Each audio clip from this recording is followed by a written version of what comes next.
सन्मानानं जागा मिळाल्या तर महायुतीमध्ये लढू, नाही तर आम्ही स्वबळावर लढू, असं विधान मंत्री गुलाबराव पाटलांनी केलं.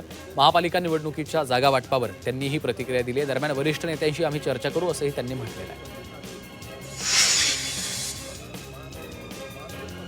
संभाजीनगर महानगरपालिका निवडणुकीच्या पार्श्वभूमीवर शिंदेंच्या शिवसेनेमध्ये गुलमंडी वॉर्डातल्या उमेदवारीवरनं आजी माजी आमदारांमध्ये रस्सीखेच आहे.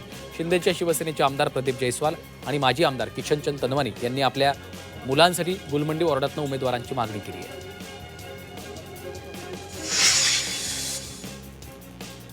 उपमुख्यमंत्री अजित पवार महापालिका निवडणुकीसाठी ॲक्शन मोडवर आलेले आहेत. आचारसंहिता जाहीर झाल्यानंतर अजित पवारांनी बारामतीमध्ये आज दिवसभर कार्यकर्त्यांच्या सोबत बैठका घेतल्यात, तर इच्छुक उमेदवारांच्या सोबत संवादही साधला.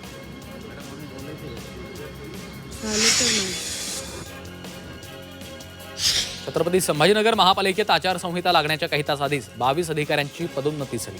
या महापालिकेत अनेक वर्षांपासून अधिकाऱ्यांना पदोन्नती देण्यात आली नव्हती, तर आता प्रशासक श्रीकांत यांनी काही अधिकाऱ्यांना पदोन्नती देण्याचा निर्णय घेतलेला आहे.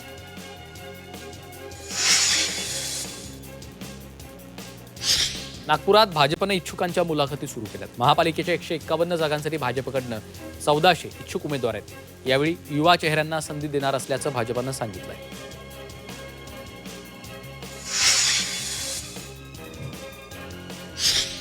अकोल्यातील मूर्तिजापुरात भाजपनं 4 पदाधिकाऱ्यांवर कठोर कारवाई केली.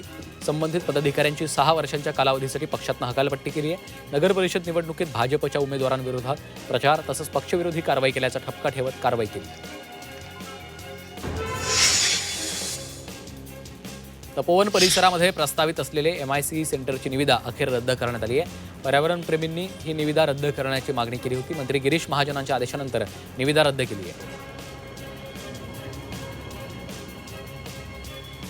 गावोगावी 24 तास को पावर्ड बाय चितळे बंधू. Just get it and eat it. अपार अणुशक्ती फायर प्रोटेक्ट वायर. सुरक्षा जिसपे देश करे भरोसा. गुलाब जाम म्हणजे फक्त किड्स. LIC ऑफ इंडिया, हर पल आपके साथ. कृषीथॉन, कृषी प्रदर्शन नाशिक.